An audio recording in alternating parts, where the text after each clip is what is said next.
Mathilde Panot, je suis élue La France Insoumise, députée du Val-de-Marne. Et je siège dans la commission développement durable. Et c'est à ce titre qu'on vient vous voir aussi. Vous avez entendu parler de cet appel lancé par 4 associations écologistes de jeunes. Une question importante aussi. Qu'est-ce que vous en pensez ? Je pense que c'est extrêmement important qu'aujourd'hui on inscrive dans la Constitution des règles pour faire en sorte que l'écologie prévale sur l'économie. Parce qu'aujourd'hui, ce qui se passe, et nous on le voit malheureusement régulièrement à l'Assemblée, c'est que la liberté d'entreprendre, le droit de propriété qui, eux, sont inscrits directement dans la Constitution, prévalent toujours sur les règles écologiques qu'on pourrait mettre. Et si je devais vous donner un exemple très précis, par exemple d'un moment où moi ça m'a frappé, on a eu un texte qui est venu à l'Assemblée, donc qui était porté par Nicolas Hulot, à l'époque ministre de la Transition écologique. Et donc c'était un texte qui visait à interdire la recherche et l'exploitation d'hydrocarbures en France. Bon, ça représente 1% de la consommation française, donc c'est peu, mais c'était un symbole qui pouvait être vraiment intéressant, d'autant plus qu'on se souvient notamment que quand la France avait interdit l'exploration et la concession sur les gaz de schiste, ça avait aidé les Argentins notamment à se battre en disant à Total et consorts attendez, vous faites pas ça chez vous, pourquoi vous venez faire ça chez nous ? Donc ça pouvait être un symbole qui était intéressant.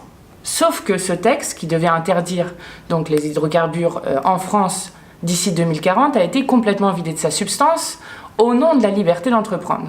Notamment dans les hydrocarbures, il y a quelque chose qui s'appelle le droit de suite. Donc vous cherchez des hydrocarbures, dès que vous trouvez quelque chose, de manière automatique, c'est ce qu'on appelle le droit de suite, vous avez une concession pour 25 ans qui ensuite peut être renouvelée jusqu'à 50 ans. Et nous voulions nous attaquer à ce droit de suite en disant, si on veut vraiment qu'à partir de 2040, il n'y ait plus d'hydrocarbures qui soient exploités en France, il fallait arrêter ce droit de suite. Et on nous répondait tout le temps, oui mais vous comprenez, le texte risque d'être anticonstitutionnel. Donc finalement, on n'a pas une loi qui interdit l'exploitation des hydrocarbures en 2040, mais au moins en 2070. Donc vous voyez, on est très très loin d'un texte vraiment ambitieux. Et si les principes écologiques étaient inscrits dans la Constitution, réellement dans la Constitution, et qu'on refondait ça autour de ce que nous on appelle la règle verte, dont on reparlera sûrement, à ce moment-là, le gouvernement, les ministres, pourraient s'inquiéter beaucoup plus de savoir si leur texte pourrait être anticonstitutionnel pour des raisons écologiques. Et donc ça nous permettrait d'avoir un rapport de force pour gagner des choses, notamment vis-à-vis de Bercy et notamment vis-à-vis des modes de production et de consommation que nous avons aujourd'hui. C'est pour ça que nous, on propose de pas juste mettre des pansements en fait sur la Constitution de la Ve République. Nous sommes partisans d'une Sixième République qui serait refondée, donc refonder un pacte politique par le peuple lui-même.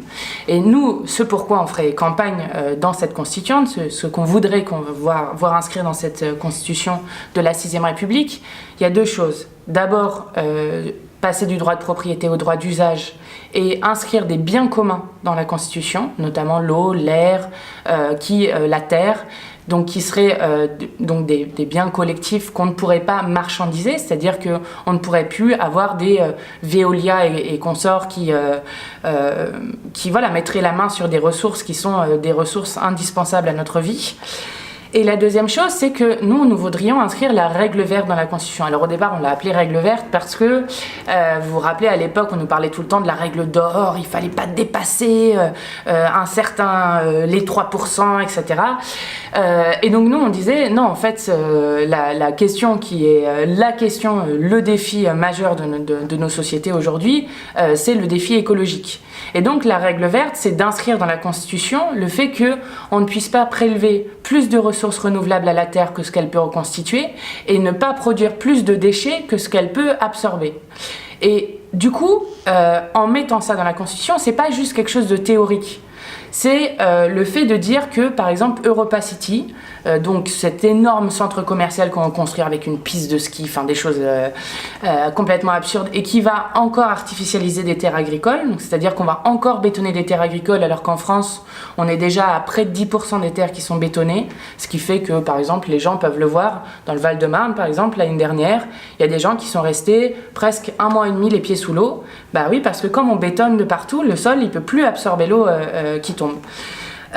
Et ça, prend en majorité les terres agricoles. 90% des terres artificialisées aujourd'hui sont les terres agricoles. Et donc ce projet d'Europa City, qui est absurde, donc qui est à quelques dizaines de kilomètres de Paris, alors qu'on sait qu'une grande ville comme Paris, enfin avec la banlieue autour, a une autonomie alimentaire de 3 jours. Donc on a besoin de développer de l'agriculture proche, qui évite aussi qu'on fasse faire des milliers de kilomètres à de la nourriture de partout, ce qu'on fait avec les traités de libre-échange. Et ben, par exemple, un projet comme ça serait interdit au nom de la règle verte. Sur le projet de méga mine d'or qui va déforester massivement et que François de Rugy, donc le nouveau ministre de la Transition écologique, a décidé d'approuver. Ce projet-là, par exemple, qui va utiliser des produits extrêmement toxiques dans le sol, qui va produire une déforestation extrêmement grande, donc qui est à la fois donc, déforestation avec une forêt qui a un puits de carbone extrêmement important, mais aussi un écosystème très complexe et notamment une réserve de biodiversité. Et au moment où on est dans la 6e extinction de masse des espèces, c'est absolument vital de garder et de préserver ces espaces-là. Ce projet-là, par exemple, avec une règle verte, ne pourrait pas être autorisé. Donc c'est pas seulement quelque chose de théorique, c'est pas quelque chose qui va mettre en conflit deux choses et où ensuite le Conseil constitutionnel ou autre, il faut voir aussi dans quel système on sera, devra choisir entre la liberté d'entreprendre et l'écologie au même niveau. C'est quelque chose qui fait prévaloir l'écologie sur l'économie et notamment le fait, nous on dit, comme nous vivons tous dans le même écosystème humain, il y a un intérêt général humain qui existe et qui crée une égalité entre les hommes et il faut absolument le prendre à bras le corps et c'est ça que permet le fait de l'inscrire dans la Constitution. D'accord. Est-ce que pour vous, ce changement de constitution, cet amendement de la constitution est suffisant, je dis vous en tant que député de la France Insoumise bien sûr, ou est-ce que vous avez une vision un peu différente de cette inscription ? Sur l'appel, vous voulez dire ? Sur l'appel. Sur l'appel. Sur l'appel... Je vous pose la question parce que vous avez en ligne de mire la 6e République, qui est là un vrai changement de philosophie et de paradigme. Tout à fait. Voilà. J'ai entendu jusqu'ici que cet appel, il y avait de bonnes choses dedans, mais qu'il était peut-être un peu insuffisant. Mais peut-être que j'ai mal compris. Si vous me permettez, j'ai juste allé reprendre le début pour vous lire le début pour vous expliquer pourquoi, à mon avis, il faut aller plus loin. Sur l'appel, je sais que dans la première réforme constitutionnelle sur laquelle on a commencé à discuter avant l'affaire Benalla, au Parlement, nous nous sommes inspirés des choses qu'il y avait dans l'appel parce qu'effectivement, il y a des choses avec lesquelles nous sommes absolument d'accord. Mais là où je dis qu'il faut une règle verte, donc quelque chose de plus contraignant à mon avis, c'est que si je vous lis le début de ce qui est noté dans l'appel et de ce qui est proposé. La République veille à un usage économe et équitable des ressources naturelles. Veille. En fait, ça, c'est un mot qui, juridiquement, à mon avis, n'est pas assez fort au vu de l'enjeu pour contraindre le changement de nos modes de production et de consommation. Tout ça, ça tient dans l'idée de la règle verte, en fait. C'est d'interdire, en fait, certaines pratiques. C'est-à-dire que certaines pratiques ne puissent pas exister. Mais voilà, moi je trouve que cet appel, il est extrêmement important pour faire un appel collectif à la société pour dire nous devons prendre cette question à bras-le-corps et nous devons dire que la survie de l'espèce humaine et la possibilité pour les générations futures de vivre dans un environnement équilibré, comme le dit la Charte de l'environnement, elle dépend de notre capacité à inscrire ça dans la Constitution, notamment parce que la Constitution, c'est pas seulement quelque chose de théorique, c'est ce qui fonde nos règles communes de vie. Et si on ne met pas dans cet appel, dans cette Constitution, ces principes fondamentaux, alors évidemment qu'il faut une volonté politique extrêmement forte à côté, mais c'est la garantie de ce qui se passera derrière. Et c'est extrêmement important de mettre ça. Je vais prendre un autre exemple, le glyphosate par exemple, qu'on pourrait... le glyphosate, donc, la majorité, vous savez, il y a eu un tweet du président de la République, puisque le président de la République fait des engagements par tweet. Le français, pas l'américain. Le français, tout à fait. Emmanuel Macron, qui a fait un tweet pour dire le glyphosate sera interdit d'ici 3 ans. Par 2 fois, nous avons eu la discussion à l'Assemblée nationale. Par 2 fois, la majorité parlementaire La République En Marche a refusé d'inscrire l'interdiction du glyphosate dans la loi. Mais par exemple, dans une constitution qui dirait que par exemple, c'est l'article 1 de la Charte de l'environnement. Chacun a le droit de vivre dans un environnement équilibré et sain. Bon. Si c'était vraiment constitutionnel, et si on pouvait s'appuyer là-dessus pour attaquer, par exemple, s'il y avait, pourquoi pas, le crime d'écocide dans la Constitution, alors on aurait une portée réelle très forte. Parce qu'aujourd'hui, on permet le glyphosate, dont on sait qu'il empoisonne absolument tous les Français, le chlordécone, donc, qui est un insecticide qui a été utilisé sur des bananeraies dans les Antilles, qui était interdit dès 1976 suite à une catastrophe aux États-Unis, mais qu'on a continué à autoriser jusqu'à 1990. Et alors là, ce qui est quand même extraordinaire et qui rappelle les débats du glyphosate, c'est qu'en 1990, donc ça c'est l'interdiction officielle, mais l'interdiction réelle, c'est 1993, parce que vous comprenez, il fallait laisser le temps aux producteurs de bananes de s'adapter à un autre système. C'est simple, ce produit, il a empoisonné les sols pendant 700 ans, donc il n'y a plus de possibilité d'avoir une agriculture vivrière aux Antilles aujourd'hui à cause de ça. Ça fait qu'aux Antilles, on a une prévalence de taux de cancer de la prostate qui est le plus élevé au monde, et des malformations sur les nourrissons, etc., etc. Donc on laisse aujourd'hui dans notre système économique, de manière consciente, de même pour l'amiante dès 1930, on savait que l'amiante pourrait tuer, on laisse de manière consciente des entreprises avoir des permis de tuer. C'est ça qu'on fait actuellement. Donc la Constitution, c'est pas seulement un bout de papier où on met des beaux principes qui seraient théoriques. La Constitution, elle a des effets réels sur notre vie quotidienne parce que c'est ça qui fonde les règles. Et donc, c'est très important que dans nos règles, il y ait cette dimension de prévalence écologique et de dire que nous devons prendre ça en compte. Donc, moi, je trouve que c'est très intéressant comme appel. Nous, on va un peu plus loin que ça. Et nous, on a une méthode qui est la constituante, qui est de dire c'est par le peuple qu'on va refonder la Constitution parce que on est aujourd'hui dans une 5e République avec un taux d'abstention extrêmement fort. Donc on a dégoûté des gens de la politique, on a amené les gens à la grève des urnes, c'est ce qu'on dit, parce qu'on a une responsabilité très forte des gouvernants. La stabilité repose que là-dessus. On se rappelle d'Emmanuel Macron qui disait venez me chercher, mais sauf que c'est pas nous on est d'accord pour venir le chercher, mais dans la 5e République c'est pas possible. Et donc voilà, c'est pour ça qu'on veut changer la Constitution. Mais en tout cas, il est extrêmement important, et c'est ça que cet appel y permet, de dire il faut que ça soit inscrit dans nos règles communes qui sont les règles communes qui prévalent sur toutes les lois derrière. Alors nous, on essaye de discuter, parce que on essaye de convaincre, d'essayer toujours de convaincre. Après, on a une vraie difficulté autour de cette majorité. La première, c'est que c'est la première fois dans l'histoire depuis très longtemps qu'il y a une majorité absolue aussi forte d'un groupe politique qui est La République En Marche. Et donc, qui dit majorité absolue dit je viens pas te voir pour te dire ok, je rajoute ton truc sur l'écologie avec lequel tu m'emmerdes un peu, mais ok, je fais ça pour que vous votiez. Bon, il n'y a pas ce genre de négociation, et en plus on a une pratique du pouvoir par Emmanuel Macron qui redescend derrière, sur toute la chaîne, qui est extrêmement autoritaire. Pour redonner un exemple que vous garderez au nom, lors de la loi sur les violences sexistes et sexuelles, qui venait quand même d'un mouvement de société très fort autour de MeToo, etc., tout le monde était en désaccord. Donc c'était un projet de loi par le gouvernement avec 4 articles. Tout le monde était en désaccord sur le 2e article. Il y a eu je vais expliquer pourquoi on était en désaccord. Tous les groupes d'opposition étaient en désaccord dessus. C'est parce que ça créait un délit spécial pour le viol sur enfant, donc moins de 15 ans. Et on avait peur qu'avec ce délit spécial, du coup, la définition d'un viol comme un crime, c'est vraiment une bataille féministe très forte, et que du coup, ça ne soit plus un crime, mais que ça devienne un délit. Donc on avait peur de déqualifier le viol sur enfant. Et donc nous, on voulait qu'il y ait une présomption de non-consentement pour les enfants, que en dessous de 15 ans, il y a une présomption de non-consentement. Il y a eu quand même une pétition de 250 personnalités, avec toutes les associations de victimes qui l'ont signé. Il y avait dans cet appel aussi la première ministre des droits des femmes. Il y avait les pontes des chercheurs qui travaillent sur cette question. Bref, c'était un appel très crédible. Tous les groupes d'opposition, je dis bien tous les groupes d'opposition, quel que soit leur rang, étaient d'accord pour dire qu'il fallait enlever cet article. Qu'a fait Marlène Schiappa pendant cet examen de texte?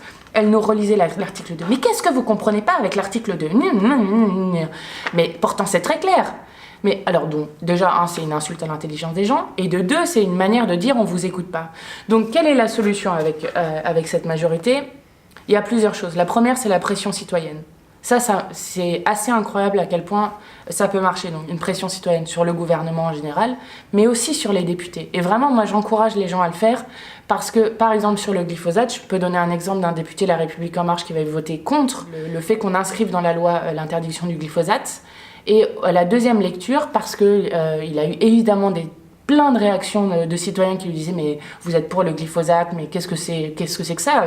Rendez-nous des comptes, et ce qui est bien normal. Et bien du coup, à la deuxième lecture, il a voté pour. Donc la pression citoyenne sur des élus, sur le gouvernement, elle est extrêmement importante pour nous permettre d'avancer. Et d'ailleurs, on le voit parce que quand Nicolas Hulot est parti, sur les constats que nous faisons, c'est-à-dire que l'écologie n'est pas compatible avec le libéralisme et notamment les traités de libre-échange qu'on fait à tout va. L'écologie n'est pas compatible avec les traités européens, enfin des choses qu'on dit depuis extrêmement longtemps. Sur quoi se sont focalisés tous les médias, les politiques, sur qui allait remplacer Nicolas Hulot? Mais c'est pas ça la chose intéressante dans le départ de Nicolas Hulot. La chose qui est importante et qui est vitale pour nous, c'est de dire qu'est-ce qui est fait face à ce constat terrible qui est posé. Et qui est-ce qui a vraiment pris la mesure de ça? C'est les citoyens qui ont fait les marches pour le climat. C'est là où, pour le coup, je pense que la pression citoyenne, elle est importante. Et puis, il y a ce que vous faites. Il y a,